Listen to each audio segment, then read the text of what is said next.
स्वागत है आपका हॉर्नबिल टीवी भारत पे। मैं हूं आपके एंकर के सोलो। आइए देखते हैं आज की बड़ी खबर। उत्तर प्रदेश विधानसभा का बजट सत्र 18 फरवरी से शुरू होगा और 5 मार्च तक चलेगा। 16 दिनों तक चलने वाला ये सत्र ट्यूबुलेंट होने की संभावना है। हालांकि सदन को शांति से चलाने के लिए प्रयास किया जा रहा है। सत्र 18 फरवरी को विधानसभा और विधान परिषद की संयुक्त बैठक में राज्यपाल के संबोधन के साथ शुरू होगा।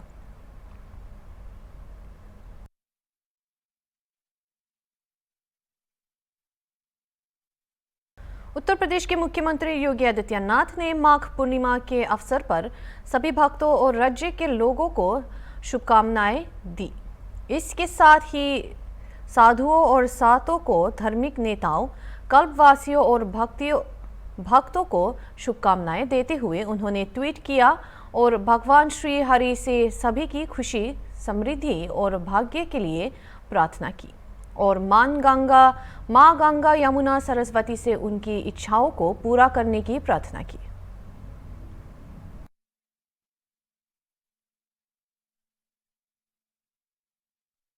नगर निगम और प्रशासन के अधिकारियों ने लखनऊ में स्वच्छता सर्वेक्षण की तैयारियां शुरू कर दी है।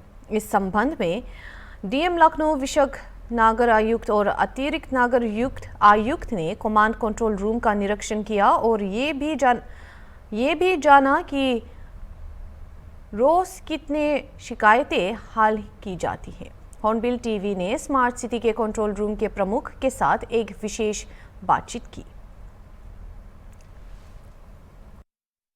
स्मार्ट सिटी के ऑफिस में दूसरा कंट्रोल रूम है। यहाँ से नगर निगम की जो शिकायतें आती हैं उसको कंट्रोल किया जाता है। इस वक्त मैं उसी कंट्रोल रूम में मौजूद हूँ। पहले मैंने एलएसए का दिखाया था, अब दूसरा नगर निगम का दिखाया। ये डिस्प्लेज देख सकते हैं सामने किस तरीके से कूड़ा का निस्तारण हो रहा है। जो सीवरेज प्लांट है उसको सीवरेज प्लांट में काफ़ी टाइम से लगातार नगर आयुक्त जिस तरीके से मेहनत करके काम करा रहे थे, आज वो इस डिस्प्ले पर साफ तौर पर दिख रहा है कैसे कूड़े का निस्तारण हो रहा है। लगातार स्मार्ट सिटी की जो टीम है वो लगातार इस शहर की सफाई व्यवस्था को और शहर को दुरुस्त करने में, स्मार्ट बनाने में सबसे बड़ा योगदान रहता है और पूरी टीमें जो हैं वो लगातार लगी। देख सकते हैं डिस्प्ले में किस तरीके से कूड़े का निस्तारण हो रहा है और साथ ही अलग अलग जीपीआरएस सिस्टम्स लगे हैं। यहाँ पर पूरा मैप के थ्रू पूरा कंट्रोल किया जाता है। साफ तौर पर यहाँ देख सकते हैं किस तरीके से टीमें हैं वो कैसे काम कर रही हैं, कैसे कॉल्स आती हैं, क्योंकि यहाँ पर वाईफाई के थ्रू कॉल्स भी आती हैं और जिस तरीके से देख सकते हैं यहाँ पर जो लोग हैं वो लगातार बात करते रहते हैं। व्हाट्सएप के थ्रू भी जो शिकायतें आती हैं उनको भी रिजॉल्व करने का काम किया जाता है। पूरा ये तस्वीरें हैं, साफ तौर पर देख सकते हैं। यहाँ के जो हेड हैं उनसे बात करेंगे, उनका क्या कहना है, कितने घंटे में शिकायतें रिजॉल्व होती हैं और कैसे रिजॉल्व करते हैं, कैसी कैसी समस्याएं आती हैं, वो पूरा बात करेंगे। हमारे साथ सुबोध जी हैं, ये पूरा कंट्रोल रूम यहाँ कंट्रोल करते हैं। नगर निगम की जितनी भी शिकायतें आती हैं 24 घंटे इन्हीं का सबसे बड़ा योगदान रहता है। इसको लेकर कई बार नगर आयुक्त इनकी तारीफ भी कर चुके हैं और अवार्ड भी दे चुके हैं। क्या कहना चाहेंगे, कैसे आप लोग ये 24 घंटे जो शिकायतें होती हैं नगर निगम वो कैसे कंट्रोल करते हैं? सर, शिकायतों का एक एसएलए पीरियड होता है जिसको उसी समय के अंदर निस्तारण करना होता है गुणवत्तापूर्वक, जिसमें हम लोग कंप्लेन हमारे पास जो भी आती हैं बाई फोटो लगा के रिजॉल्व करते हैं, समस्या का निस्तारण करते हैं। बाकी हम सारी कंप्लेनें हम अपने अधिकारियों को फॉरवर्ड करते हैं और उनसे हर 1 घंटे पे अपडेट लेते रहते हैं, सर क्या आगे हो रहा है, इस पर कार्रवाई क्या हो रही है। और कंप्लेनर को भी हम लोग आश्वासन देते रहते हैं कि आपकी शिकायत का जल्द से जल्द निस्तारण कराएंगे। सबसे ज़्यादा कैसी शिकायत आती है, क्योंकि शहर में सफाई व्यवस्था को लेकर जनता काफ़ी परेशान, तो सफाई व्यवस्था को लेकर कितनी शिकायतें आती या लाइट को लेकर, पानी, सबसे ज़्यादा आपके इस कंट्रोल रूम में कैसी शिकायत? तो हमारे पास लगभग डेली 600 से 700 शिकायतें प्राप्त होती हैं जिनका हम गुणवत्तापूर्वक निस्तारण कराते हैं। लगभग 95% शिकायतों का हम निस्तारण सेम डे ही करा देते हैं। इसमें मृत पशु की भी कंप्लेनें आती हैं, बाकी रोड स्वीपिंग की है, कूड़ा ना उठने की है, तो सारी नीचे आपने देखा भी होगा एलएसए के कंट्रोल रूम में वो लोग भी मॉनिटरिंग करते रहते हैं डोर टू डोर की। 5 जोन का काम वो लोग देख रहे हैं प्रॉपर, उनकी भी टीम पूरा चलती रहती है। सुबह 6 बजे से 2:30 बजे तक वो लोग भी वर्क करते हैं। शाम को हमारी कमर्शियल गाड़ियाँ चलती हैं जो मार्केट एरिया में स्वीपिंग भी करती है और कलेक्शन भी करती है पूरा। आपने भी जैसा नीचे देखा था। कल डीएम ने, अपर नगर आयुक्त ने इस कंट्रोल रूम स्मार्ट सिटी का निरीक्षण किया था। क्या निरीक्षण करके क्या यहाँ पर कितनी शिकायतें उनके सामने आई और कितनी शिकायतों का रिजॉल्व किया, क्या उन्होंने क्या कोई कमियाँ पाई? नहीं, ऐसा कमियाँ कोई नहीं पाई। सर ने कहा बहुत ही अच्छा है और इसको और थोड़ा और डेवलप करें और ज़्यादा मतलब तेज़ी से काम हो ताकि तो कितनी टीमें आपकी यहाँ पर लगातार काम करती रहती 24 पे घंटे? 20 ऑपरेटर हैं जो 3 शिफ्टों में काम करते रहते हैं, बाकी 24 घंटे मैं यहीं रहता हूँ। 24 घर नहीं जाते हैं आप? नहीं, घर जाते हैं, घर से होकर फिर आ जाते हैं। पूरा जिम्मा नगर निगम को जी, नगर आयुक्त सर ने जैसा निर्देश दिया उनके निर्देश 24 घंटे पालन करते हैं जी। तो बिल्कुल साफ तौर पर ये थे हमारे साथ हेड सुबोध जी। इनका साफ तौर पर कहना है कि ये 24 घंटा खुद रहते हैं, ये खुद सबसे ज़्यादा एक्टिव रहते हैं। किसी भी शिकायत को सबसे बड़ा रिजॉल्व करने का इनका हाथ रहता है और साथ ही जो एम्प्लॉयज़ हैं वो लगातार इस टीम पर काम करते रहते हैं। शहर की सफाई और स्मार्ट सिटी को बनाने के लिए नगर आयुक्त का जो सपना है, मुख्यमंत्री का जो सपना है, उसको पूरे करने के लिए यहाँ के कर्मचारी 24 घंटा एक्टिव रहते हैं और लगातार निरीक्षण करते रहते हैं। नगर आयुक्त खुद भी आप देख सकते हैं सिवरी का प्लांट था, सबसे बड़ा शहर की सफाई के लिए कूड़ा जो इकट्ठा होता था वो कहाँ जाता था, इसी ये वही सिवरी प्लांट है। साफ तौर पर देख सकते हैं मशीनों के जरिए कूड़ा का निस्तारण हो रहा है और अलग अलग मशीनें यहाँ पर लगाई गई हैं। ये काफ़ी लंबा प्रोजेक्ट था जो नगर निगम के लिए अब कहीं ना कहीं सपना बनता हुआ दिखाई दे रहा है और शहर की भी सफाई काफ़ी तेज हो रही। वीडियो जर्नलिस्ट विजय के साथ निहाल पांडे, हॉर्नबिल टीवी। इस वक्त मैं लखनऊ के स्मार्ट सिटी ऑफिस के सामने खड़ा हूँ।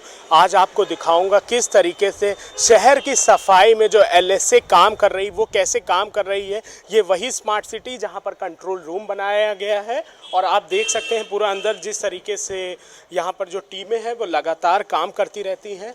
चाहे सुबह की बात करें चाहे शाम की बात करें, 24 घंटे स्मार्ट सिटी की तरफ टीम से लगातार यहाँ पर वर्किंग किया जाता है।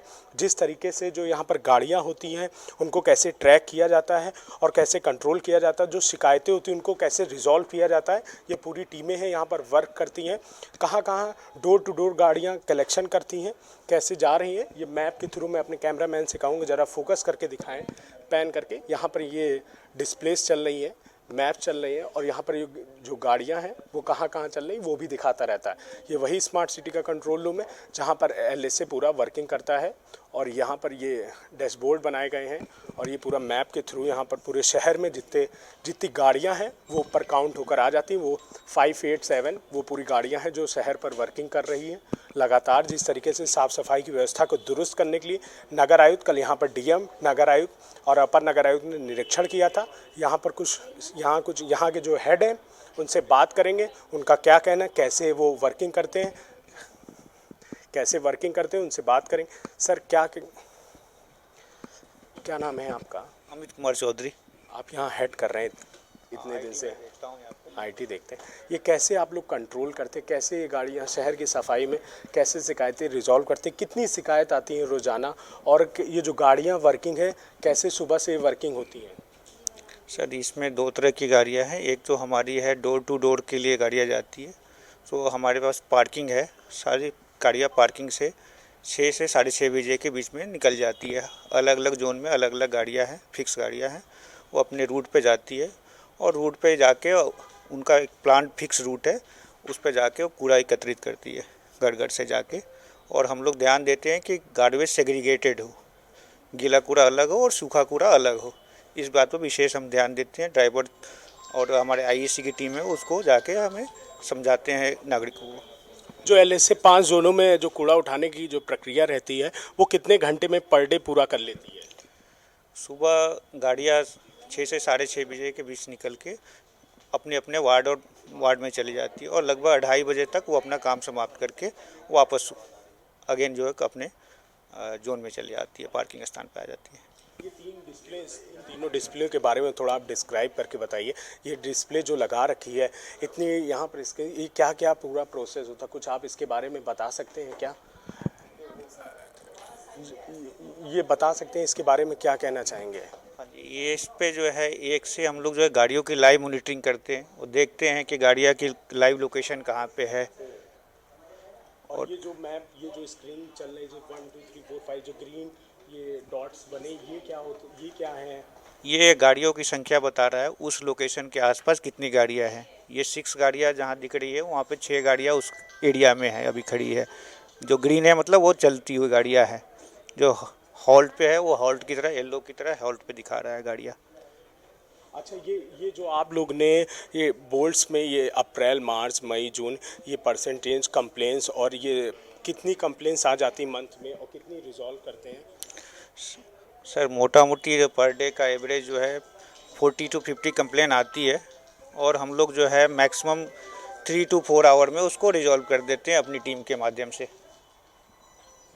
तो बिल्कुल साफ तौर पर देख सकते हैं जो स्मार्ट सिटी की जो एलएससी टीम है वो लगातार शहर की सफाई में कितना बड़ा योगदान कर रही है। पूरी यहीं से कंट्रोलिंग होती है शहर में, कहाँ गाड़ी पहुंच रही, कहाँ गाड़ी नहीं पहुंच रही, कितनी शिकायतें आती है, उसको कैसे रिजॉल्व किया जाता है। ये पूरी टीम जो है स्मार्ट सिटी के ऑफिस में बैठकर 24 घंटे वर्क करती है और जो शिकायतें आती हैं वो अलग अलग डिपार्टमेंट से शिकायत आती है, उसके भी अलग अलग कंट्रोल रूम्स बनाए गए हैं। इसीलिए शहर की सफाई को लेकर लगातार नगर आयुक्त, डीएम, अपर नगर आयुक्त सभी लोग निरीक्षण करते रहते हैं आए दिन। किसी भी वार्ड में किसी भी जनता को समस्या न हो, इसको लेकर लगातार सभी अधिकारियों और कर्मचारियों को निर्देश देते रहते हैं। वीडियो जर्नलिस्ट विजय के साथ निहाल पांडे, हॉर्नबिल टीवी, लखनऊ। ये समाचार बालिया उत्तर प्रदेश से है, जहां उत्तर प्रदेश सरकार ने परिवहन मंत्री दयाशंकर सिंह ने मणिपुर के मुख्यमंत्री बीरेंद्र सिंह के इस्तीफा पर बालिया में एक बड़ा बयान दिया। राजनीति संभावनाओं का खेल है, यहाँ कुछ भी स्थायी नहीं है। निर्णय समय और परिस्थितियों के अनुसार बदलते और बिगड़ते रहते हैं। इस्तीफा दिए गए हैं और आगे का निर्णय लिया जाएगा, मंत्री ने बालिया के स्टेडियम में आयोजित खेल प्रतियोगिता के दौरान कहा।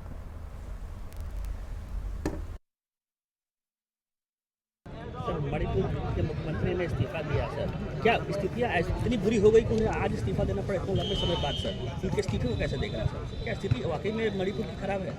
देखिए, राजनीति में ये सब होता रहता है। राजनीति में केवल मणिपुर में थोड़ी हुआ किस प्रांत में इस्तीफा नहीं होता है। समय परिस्थितियों के अनुसार निर्णय होते रहते हैं, निर्णय बनते बिगड़ते रहते हैं।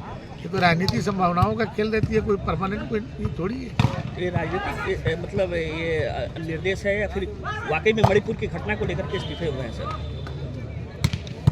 इस्तीफे हुए हैं, अब आगे निर्णय होगा। ठीक सर, एक चीज़ और है सर, आतिशी जिस तरह से चुनाव जीती और जीतने के बाद जिस तरह से उन्होंने जश्न मनाया और एक तरफ आम आदमी पार्टी की बड़ी हार और आतिशी की बड़ी जश्न, इसको कैसे देख रहे हैं सर? ये आतिशी जी से पूछिए ना, आतिशी जी से पूछिए कि इसका मतलब है कि वो मुख्यमंत्री नहीं थी। वो जो है वो केजरीवाल के एक मोहरा थी। यदि मुख्यमंत्री होती तो उसी के नेतृत्व में चुनाव बुरी तरह से जो है हार हुआ, उसके बाद वो अपनी जीत पर कितना नृत्य कर रही थी। इसका मतलब कि जो इन सबों का कोई ये सब स्वार्थ परक सब लोग जुड़े हुए हैं। जितने लोग ऐसे हैं जो अवसरवादी लोग हैं, एक जुड़ करके सरकार बना लिए झूठ बोल करके, कोई इनका कोई अपना विजन नहीं है। ठीक सर। महाकुंभ 2025 का 5वां स्नान हो चुका है, जबकि महाशिवरात्रि स्नान अभी बाकी है। डीजीपी प्रशांत कुमार ने मौनी अमावस के दिन एक गलती स्वीकार की, ये कहते हुए कि प्रबंधन में सुधार के लिए प्रयास जारी है। अब तक लगभग 46 करोड़ लोग आए हैं, जिनमें से 10 बजे तक 1.3 करोड़ के स्नान किया। प्रयागराज के अलावा चित्रकूट, काशी विश्वनाथ मंदिर, विंध्य मंदिर और अयोध्या में श्री राम जन्मभूमि मंदिर पर ध्यान केंद्रित किया जा रहा है।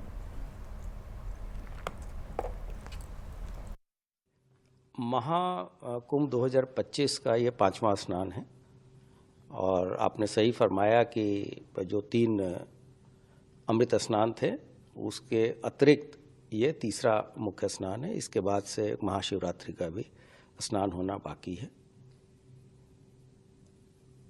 आपने देखा होगा कि एक छोटी सी चूक उस दौरान हो गई थी जिस दिन मौनी अमावस्या था। उससे सीख लेके हम लोगों ने और बेहतर प्रबंधन कैसे किया जाए। प्रबंधन की एक टेक्निक है कि बिल्ड बैक बेटर, मतलब पहले से और बेटर करें। तो अगर कोई बात हुई है तो उसको हम एक अपॉर्चुनिटी के रूप में लें और जो कम्युनिटी को का फीडबैक इंक्लूड करके हम चीज़ों को और बेहतर बनाएं। तो इसमें जो हमारे अपने अधिकारी थे वो, या जो श्रद्धालुओं को कठिनाइयाँ हुई, इन चीज़ों को मिला के हम लोगों ने एक बेहतर प्रबंधन तकनीक अपनाई और जिसका परिणाम है कि इस महाकुंभ में अब तक सबसे ज़्यादा लोग 46 से 47 करोड़ तक की जनता अभी तक आ चुकी है और आज के दिन भी 1 करोड़ 30 लाख लोग अभी तक स्नान 10 बजे तक कर चुके हैं। प्रयाग के अलावा हमारा विशेष ध्यान चित्रकूट, मिर्ज़ापुर विंध्याचल मंदिर, वाराणसी का काशी विश्वनाथ कॉरिडोर, अयोध्या के राम टेम्पल सभी पे बराबर तरीके से है, क्योंकि अधिक से अधिक श्रद्धालु यहाँ स्नान करने के बाद, प्रयागराज में स्नान करने के उपरांत ये लोग इन गंतव्य स्थलों पर जाते हैं और वहाँ रास्ते में इनके साथ कोई असुविधा न हो, कोई घटना दुर्घटना न हो, इसके व्यापक प्रबंध किए गए हैं। हम लोगों ने लखनऊ में भी एक वार रूम बना रखा है जहाँ से लाइव फीड हम प्रयागराज क्षेत्र का ले रहे हैं और जैसा कि आप अवगत हैं कि लगभग 2500 से अधिक कैमरे हमारे एक्टिव हैं और उन सभी का लाइव फीड हमारे ICCC जो प्रयागराज में है वहाँ जाता है और यहाँ भी देखा जाता है। कोई भी निर्देश अगर यहाँ से देने होते हैं हम लोग ICCC को देते हैं।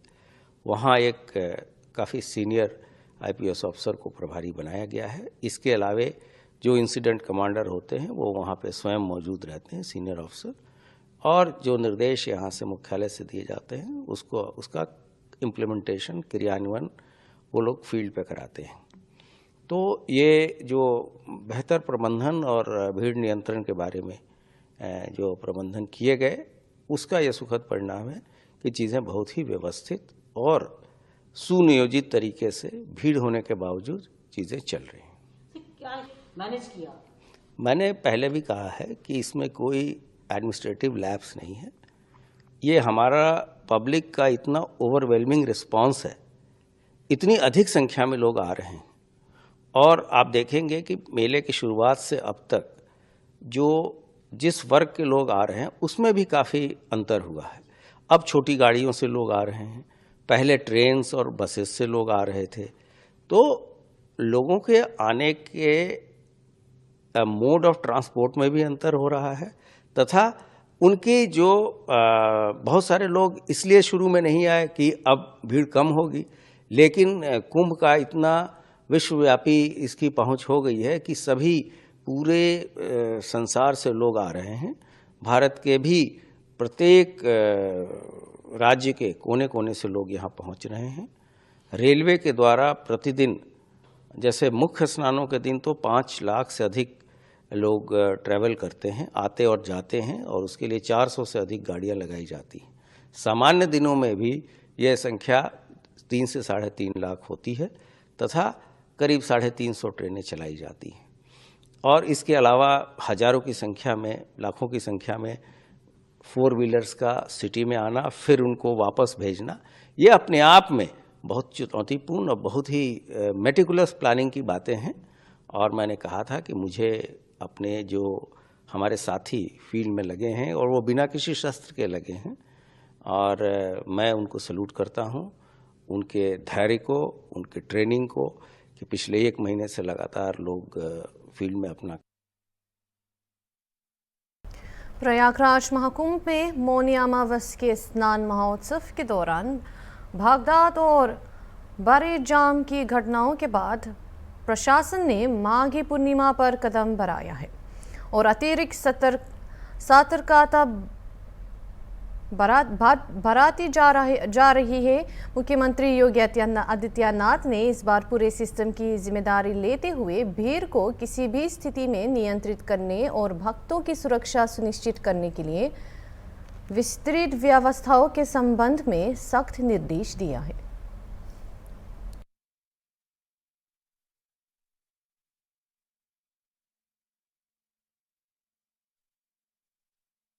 उप मुख्यमंत्री केशव प्रसाद मौर्य ने अयोध्या श्री राम जन्मभूमि के मुख्य पुजारी सत्येंद्र दास महाराज के निधन पर अपनी संवेदना व्यक्त की और उन्हें श्रद्धांजलि अर्पित की। राम मंदिर आंदोलन से लेकर श्री राम लाला तक उन्होंने मुख्य पुजारी के रूप में महत्वपूर्ण भूमिका निभाई है। मौर्य कहते हैं वो लंबे समय से उनके मित्र भी रहे हैं और आज हर राम भक्त और हर कर सेवक के लिए दुख दिन है। श्री राम जन्मभूमि मंदिर के मुख्य पुजारी पूज्य सत्येंद्र दास जी का आज दुखद निधन का समाचार मिला है। उन्होंने श्री राम जन्मभूमि मंदिर आंदोलन से लेकर के श्री रामलला के मुख्य पुजारी के रूप में अपनी महत्वपूर्ण भूमिका निभाने का काम किया है। मुझे भी उनका सानिध्य बहुत समय तक जो प्राप्त हुआ है, मेरा सौभाग्य रहा है। आज का दिन हर राम भक्त, हर कार सेवक के लिए दुख का दिन है, लेकिन जो आता है व्यक्ति संसार में वो जाता है, यही विधान है मृत्यु लोक का। मैं उनके परिजनों के लिए, उनके भक्तों के लिए भगवान इस दुख को सहने की शक्ति दे, ऐसी प्रार्थना करता हूँ और अपनी विनम्र श्रद्धांजलि उनके लिए अर्पित करता हूँ। अभी के लिए इतना ही। दूसरे खबरों के लिए देखते रहिए हॉर्नबिल टीवी।